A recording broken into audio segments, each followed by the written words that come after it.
Hey, what's up everyone? In today's video we will be looking at the ABUS TSB 5000. So we have this innocent looking key with 6 bitting surfaces for 6 pins and some side bitting for side pins and passive pins as well. So as I said, this key actually doesn't look that bad, but this log holds a terrible secret, and it's the keyway that's absolutely atrocious. There it is, extremely restrictive keyway. So let's see how we can deal with it. So this log has, as I mentioned, 6 pins. There's nothing interesting in the chambers, no counter or overmilling, luckily I have to say. Some drill protection on the top, some slots for passive pins on the 5 o'clock position, let's say. And we also have some active pins on the side. So before we get into the whole picking process, let me show you how they work. So basically, as you can see, they are just ball bearings that stick into the keyway from the left side on the bottom. And the way they work is that as soon as the key pushes them out of the way,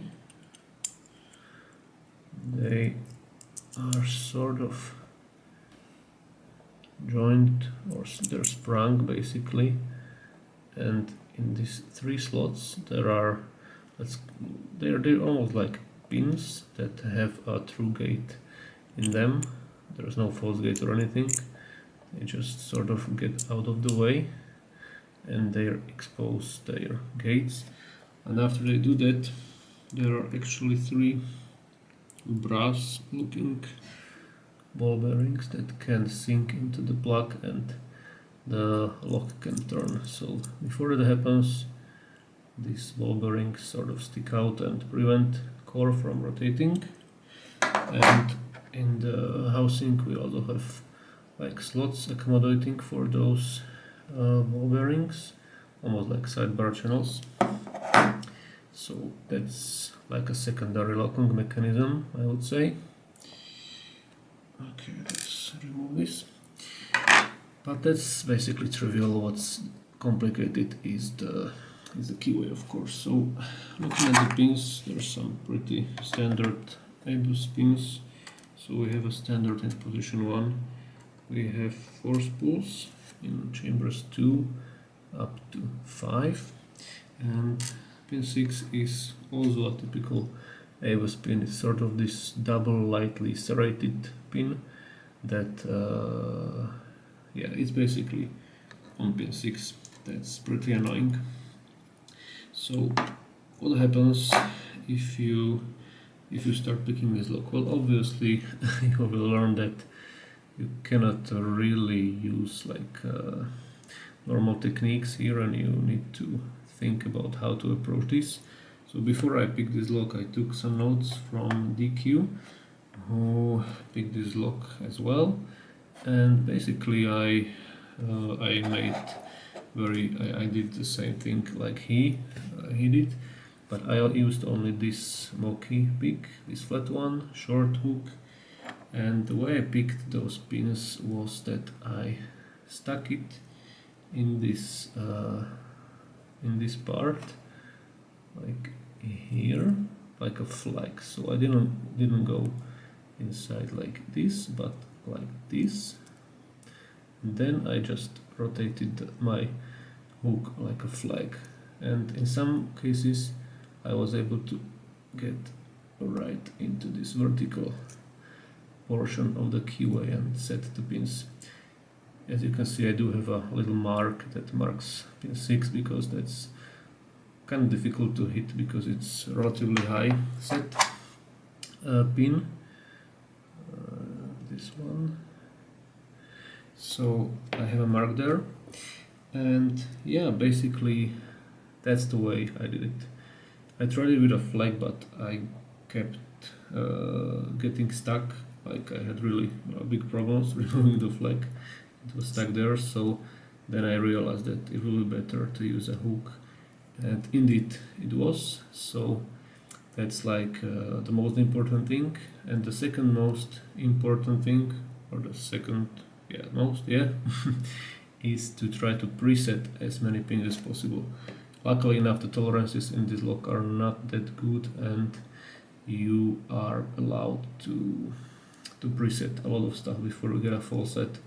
So I recommend doing that because it's during setting spools that most of the fuck ups happen, and you can basically drop a lot of stuff when setting spools that if you're already in a full set.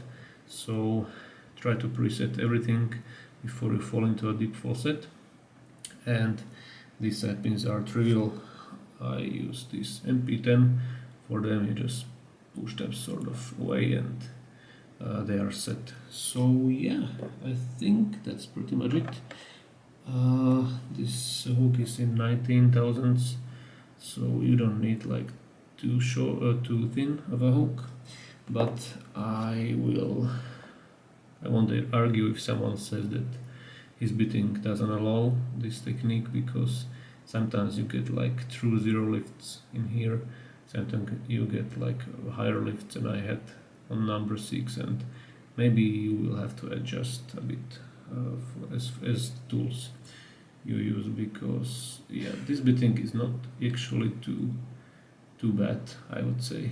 There's like a kind of low lift here and high lift here, but it's not exactly the worst. I've seen a lot worse bittings in this lock actually. Alright, so I think we can go ahead and get the lock picked. Alright, here we go with this Abus TSB 5000. Okay, the key works. And yeah, let's see what happens. Okay, so we'll go counterclockwise and I'll try to preset most of the pins. So there's one, it's a standard, bit of a rotation, 2, click there, 3, click there, 4, I cannot preset, 5, okay, pretty low lift, some clicks there, and here comes pin 6, okay, click number 1, that was a serration, okay, second click and even a deeper full set. From experience I know that it's better to set the side pins now. So 1, 2,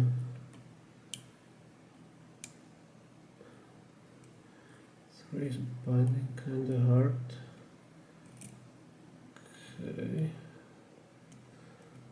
I think I didn't set him okay properly. Now I have.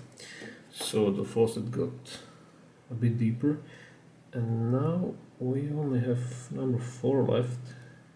So let's try to set it without dropping everything else, or dropping as little as possible. Okay, so there's 4. Okay, I think I got him, but unfortunately I lost the full set.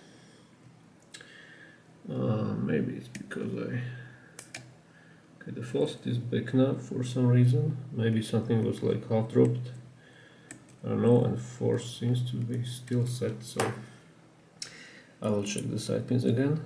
So these 2 seem to be set. The third one is binding,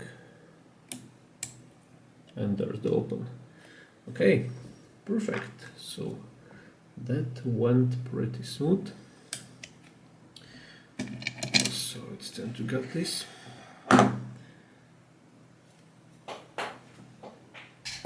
Hopefully the battery won't die. Okay, so autofocus, a bit of angle adjustment, and yeah, so there's this 3D printed circlip, goes off. There's our key, and I will use a shim just in case anything goes wrong, but it shouldn't. So when cutting this, there are really a lot of ball bearings on multiple sides. There are multiple angles that you need to be careful about. So I think it's best to hold the lock in a way that the key pins are basically facing like 3 o'clock position, and you are holding your thumb on like almost 5 or 6 o'clock position, so you catch the spacer pins. I think that's the best way to do it. So let's see if I can do it without dropping anything. Okay. Oh yeah, I can. Perfect. Alright, so first I will drop these 2 passive ball bearings. Okay, 1 and 2. This is not the one I wanted to drop.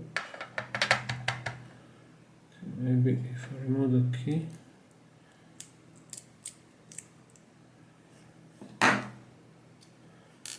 Luckily enough, all of these ball bearings are same. Actually, let me just dump this like this. There's no reason to do it in an orderly fashion, because I know where do they belong. There's one more that still didn't go out. Okay, I'll deal with him after I drop the, oops, forget about these guys.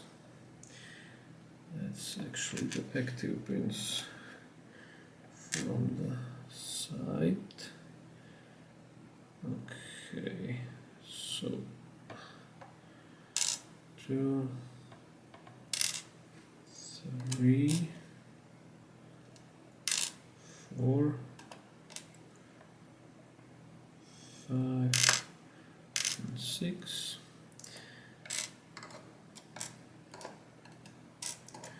I was actually hoping this will be a bit of a smoother gutting, but so far I didn't lose anything, so that's a plus. No idea why this ball bearing doesn't want to go out. Okay, it's out. And I will actually leave these pins in here. Okay, and now it's time to cut the drivers. Shouldn't be too much of a problem. So 1, 2, 3, 4,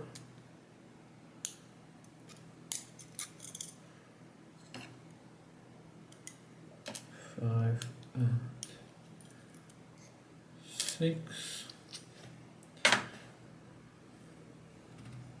It's just the springs remaining.